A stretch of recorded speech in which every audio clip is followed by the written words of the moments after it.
Hello student, welcome to TSN school. Good morning everyone. Class 11 subject physics and subject physics and chapter number 12 thermodynamics. Heat unit का ही आपका chapter है जिसमें आज हम पढ़ेंगे part number 2. Part 1 में आपको बताया था कि हम first law, second law and zeroth law पढ़ेंगे, जिसमें हमने क्या पढ़ा था, जीरोथ लॉ ही पढ़ा था. थर्मल इक्विलिब्रियम, मैकेनिक इक्विलिब्रियम क्या होता है, जिसमें टॉर्क और फोर्स क्या होते हैं, ज़ीरो होते हैं इक्विलिब्रियम में. मैकेनिकल इक्विलिब्रियम फोर्स और टॉर्क के बारे में पढ़ा था, जिसमें बॉडी मोशन में आती है. इक्विलिब्रियम में नेट फोर्स और नेट टॉर्क क्या होता है, ज़ीरो हो जाता है. थर्मल इक्विलिब्रियम में अगर आपका कोई कंडक्टिंग बॉडी है तो आपका हीट ट्रांसफ़र होगी, जिससे दोनों बॉडीज़ आपस में क्या जाती हैं, हीट ट्रांसफ़र करके दोनों बॉडीज़ का जो टेम्परेचर रहता है सेम रहता है, तो वो थर्मल इक्विलिब्रियम आती है. एक होता है आपका नॉन कंडक्टिंग, जिसको हम बोलते हैं एडियाबैटिक,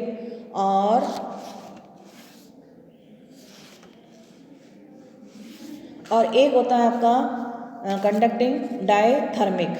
ओके, डायथर्मिक, उसमें भी आपका क्या था, कंडक्टिंग के लिए दो बॉडीज़ होते हैं, टेम्परेचर होते हैं, दोनों टेम्परेचर एक दूसरे से आपस में कन्वर्ट होते हैं, मानी एक दूसरे को एनर्जी हीट देते हैं, यानी कि वो थर्मल इक्विलिब्रियम में आ जाते हैं. और नॉन कंडक्टिंग में तो आपकी कोई हीट ट्रांसफ़र ही नहीं होती थी, जिससे वो ए बॉडी, मतलब कोई एक बॉडी लेते हैं तो वो अपने आप में थर्मल इक्विलिब्रियम होती है, जो बी बॉडी है वो भी अपने आप में एक थर्मल इक्विलिब्रियम में होती है. थर्मल डायनेमिक्स में और क्या था कि माइक्रोस्कोपी जो प्रॉपर्टीज़ होती हैं उनमें चेंज होता है, जैसे कि आपका pressure, volume, temperature, mass and number of molecules. अब हम पढ़ेंगे इसमें पार्ट नंबर 2 इंटरनल एनर्जी. लेकिन इंटरनल एनर्जी देखिए आपकी एक होती है पैसे, उससे पहले देखिए आपका ये टोटल एनर्जी है, जिसमें आपका क्या आता है, काइनेटिक एनर्जी आती है, किसके कारण, मोशन ऑफ अ बॉडी, किसके कारण, मोशन ऑफ अ बॉडी के कारण. फिर आपका आता है पोटेंशियल एनर्जी. इधर देखिए हमने एक राइट हैंड साइड में फिगर बनाया रखा है. फिर आपकी आती है इस हाइट के कारण. पोटेंशियल एनर्जी में क्या आती है, हाइट, सरफेस से हाइट के कारण आती है potential energy. Potential energy of body, potential energy of आपका आता है पोटेंशियल एनर्जी ऑफ बॉडी, जिसमें कौन कौन सी आती है पोटेंशियल एनर्जी में, gravitational potential energy and electrostatic potential energy. ठीक है.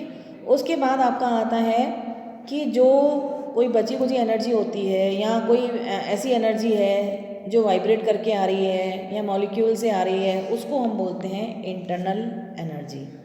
ओके, उसको हम क्या बोलते हैं, इंटरनल एनर्जी. उसी को हम क्या बोलते हैं, इंटरनल एनर्जी. एक आपकी हीट काइनेटिक एनर्जी, एक पोटेंशियल एनर्जी और एक इंटरनल एनर्जी. अब ये इंटरनल एनर्जी एक प्लस करके हमने और लिख रखा है, यहाँ इसी के नीचे आप लिख सकते हो कि इंटरनल एनर्जी में एक तो इंटरनल एनर्जी, और वो इंटरनल एनर्जी किसके कारण आती है. ये डायग्राम जो हमने बना रखा है, एक तो हाइट के कारण पोटेंशियल एनर्जी, वेलोसिटी के कारण काइनेटिक एनर्जी, और एक होती है इंटरनल एनर्जी. अब ये जो अंदर जो हमने ऐसे सर्किल बना रखे हैं, इट्स कॉल्ड बी मॉलिक्यूल्स. इस मॉलिक्यूल्स के कारण इंटरनल एनर्जी आती है कि इनके अंदर कौन सी ऐसी एनर्जी है. फिर देखिए हमने इस तरीके से लाइन खींच के 3 डायरेक्शंस बना रखी हैं. एक आपकी जो है एक्स एक्सिस पे एरो है, एक वाई एक्सिस पे है, और आपका जेड एक्सिस पे है. तो जो ये मॉलिक्यूल्स है आपका एक्स एक्सिस में भी वाइब्रेट कर सकता है, जेड में भी, और एक्स में भी, जेड में भी, और वाई में भी. तो फिर देखिए अब जहाँ इंटरनल एनर्जी लिखा है वहाँ एरो लगा के नीचे देखिए क्या लिख रखा है हमने, मॉलिक्यूल्स लेवल एनर्जी. जो इंटरनल एनर्जी होती है वो किसके कारण होती है, मॉलिक्यूलर लेवल एनर्जी के कारण होती है. तो मॉलिक्यूलर लेवल एनर्जी के कारण और कौन सी एनर्जी होती है, एक तो होती है आपकी काइनेटिक एनर्जी. इन मॉलिक्यूल्स में क्या हो सकती है, काइनेटिक एनर्जी फॉर मॉलिक्यूल्स. फिर देखिए नीचे हमने 2 सर्किल मॉलिक्यूल्स बना रखे हैं. पहले एक मॉलिक्यूल्स बनाया था कि वो एक्स एक्सिस में भी जा सकता है, वाई में भी और जेड में. वो किसके कारण, मोशन के कारण, यानी कि काइनेटिक एनर्जी ऑफ मॉलिक्यूल्स. फिर हमने 2 सर्किल बना रखे हैं, एक दूसरे में आपस से एक दूसरे से अट्रैक्ट हो रहे हैं, यानी कि फोर्स ऑफ अट्रैक्शन. अट्रैक्शन के कारण वो कौन सी हो रही है, आपकी पोटेंशियल एनर्जी. फिर हमने एक मॉलिक्यूल बना रखे, चारों तरफ एरो बना रखे हैं, उसमें हमने लिख रखा है वाइब्रेशनल काइनेटिक एनर्जी, यानी कि एक ही मॉलिक्यूल आपस में अपने आप में ही वाइब्रेट कर सकता है. ओके, किसी भी मोशन, किसी भी डायरेक्शन में. लेकिन कब करेगा, जब उसका टेम्परेचर क्या होगा, हाई होगा. टेम्परेचर हाई पे ही वाइब्रेशनल काइनेटिक एनर्जी क्रिएट होगी.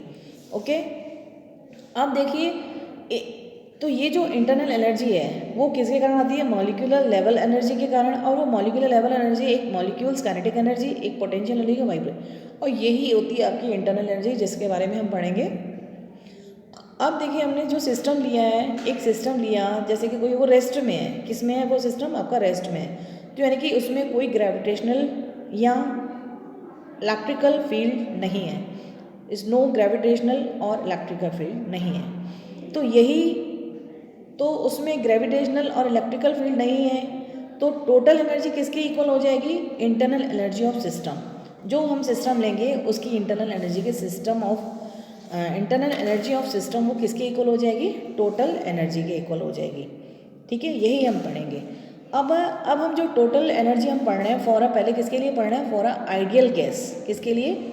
Ideal gas. आइडियल गैस का हमने इधर से इन्वर्टेड कॉमास में क्लोज करके लिख रखा है कि there is no force of attraction among molecules. जो मॉलिक्यूल्स होते हैं उनके बीच में कोई भी फोर्स ऑफ अट्रैक्शन नहीं है। फोर्स ऑफ अट्रैक्शन का नहीं है, यानी कि उसमें पोटेंशियल एनर्जी नहीं है। आइडियल गैस में क्या होती है? पोटेंशियल एनर्जी नहीं होती है। इसमें देखिए हम नीचे पढ़ेंगे, उसमें आपको क्लियर हो जाएगा।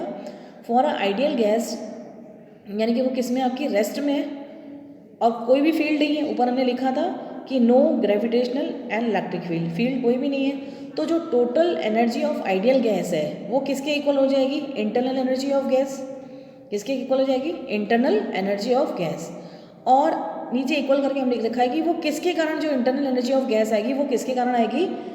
Kinetic energy of ideal gas के कारण। क्योंकि उसमें हमने ऊपर लिखा है कि आपका फॉर आइडियल गैस के लिए there is no force of attraction among molecules. Force of attraction, जो भी मॉलिक्यूल्स उसमें फोर्स ऑफ अट्रैक्शन नहीं होगा, यानी कि उसमें पोटेंशियल एनर्जी नहीं होगी। यानी कि वो जो इंटरनल एनर्जी ऑफ गैस जो इक्वल होगी टोटल एनर्जी की आइडियल गैस के, वो किसके कारण आएगी? Kinetic energy of ideal gas के कारण ही इंटरनल एनर्जी आएगी आपकी। ठीक है, ये इंपॉर्टेंट है आपका लाइन, एक मार्क्स में आपको क्वेश्चन आ सकता है। अब देखिए नीचे हमने लिख रखा है मोनो एटॉमिक आइडियल गैस। सबसे पहले पढ़ेंगे हम मोनो एटॉमिक आइडियल गैस।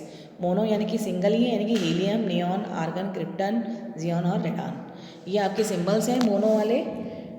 इधर F इजिकल्स टू 3 लिख रखा है, वो अभी आपको पता चल जाएगा हमने क्यों लिखा है। E equals to U equals to kinetic energy. E for आपकी टोटल एनर्जी हो गई, U फॉर आपको हमने इंटरनल एनर्जी से इंडिकेट किया है, और जो आपका काइनेटिक एनर्जी है वो आपकी K यानी कि वो तो आपका जानते ही हो काइनेटिक एनर्जी है ना। अब देखिए आपका इस तरीके से हमने कोई मॉलिक्यूल लिया जो किसके कारण होती है? वो मॉलिक्यूल्स के कारण। आइडियल गैस है वो मॉलिक्यूल्स के कारण ही है। हमने कोई मॉलिक्यूल लिया, वो आपका एक्स डायरेक्शन में भी काइनेटिक एनर्जी है, वाई में भी होगा और जेड एक्सिस में होगी, यानी वी एक्स, वी जेड और तीनों एक्सिस में आएगा आपका। तो जो इंटरनल टोटल एनर्जी, जो इंटरनल एनर्जी है वो काइनेटिक एनर्जी के इक्वल। तो काइनेटिक एनर्जी क्या होती है आपकी? हाफ एम वी स्क्वायर, यानी कि half V X square plus half M Y square plus half M V Z square. ठीक है, तो ये 3 टर्म्स आ गई। जो टोटल एनर्जी की जो टर्म्स आई वो कितनी आई? 3। और देखिए ऊपर आप देखिए इसमें एक आपकी काइनेटिक एनर्जी,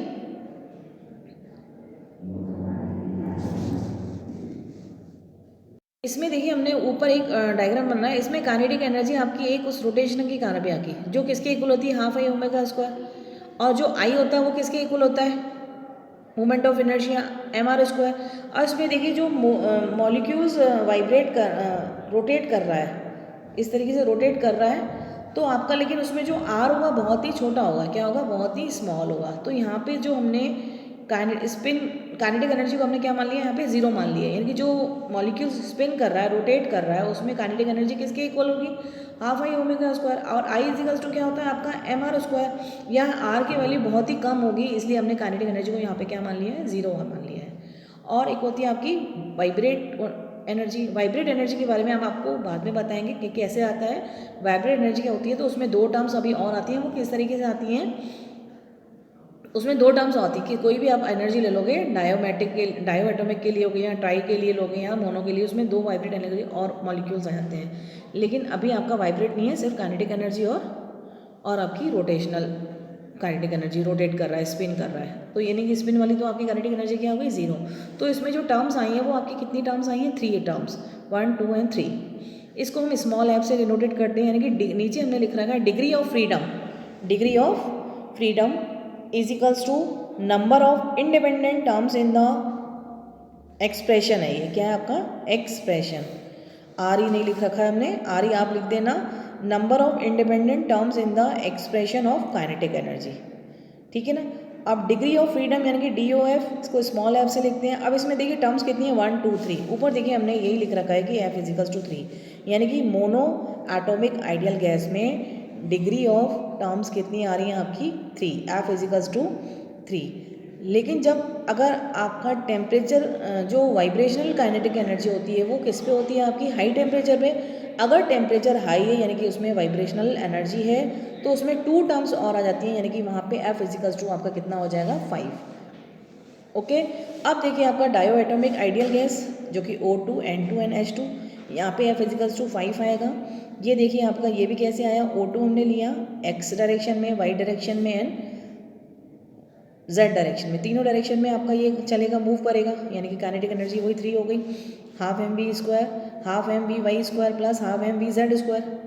अब ये आपका डायो एटॉमिक आइडियल गैस है, तो जो O हमने साइड में डायग्राम बन रखा है, O डबल बॉन्ड आ गया इस तरीके बीच में, तो ये आपका एक तो YZ में भी आपका रोटेट करेगा इस तरीके से और Z में भी आपका करेगा इस तरीके से, यानी कि जो मोशन आएगा उसमें R तो कहीं ना कहीं आएगा ही, रोटेशनल वाली है, तो R आपका एक Z डायरेक्शन में भी बनेगा और एक Y में भी बनेगा।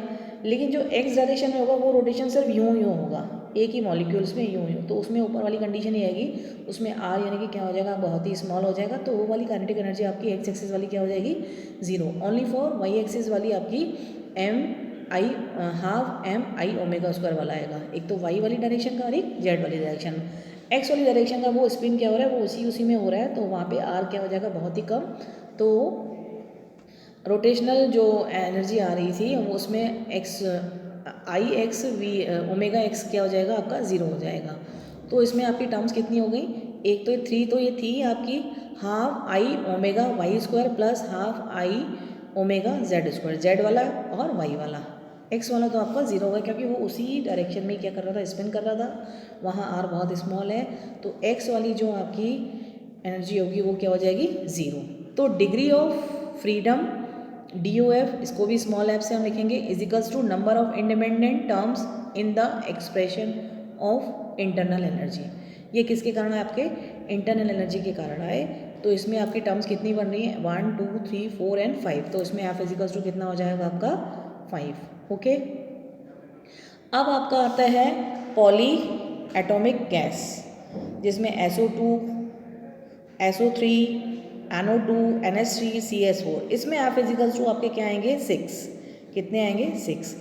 अब देखिए ये हमने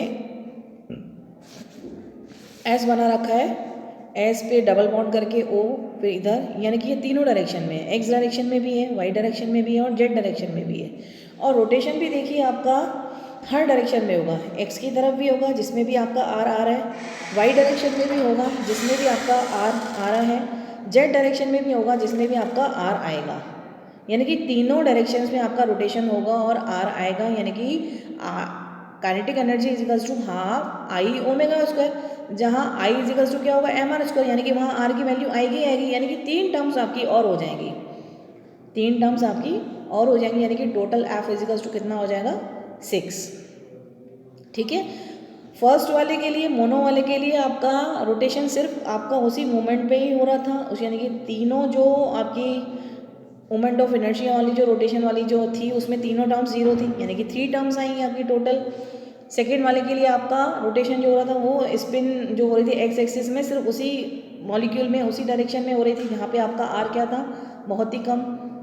ठीक है, जहाँ काइनेटिक एनर्जी X वाली क्या हो जाएगी 0, तो इसमें आपके कितने आ रहे थे, डाई में 5 टर्म्स आ रहे थे F के, इसमें आपके हर तरफ मोशन हो रहा है, X वाले में भी, Y वाले में भी, Z वाले में, तीनों में आपके R है, यानी यहाँ पे आपका डिग्री ऑफ जो आपका आता है degree of freedom F equals to आपका 6 आएगा।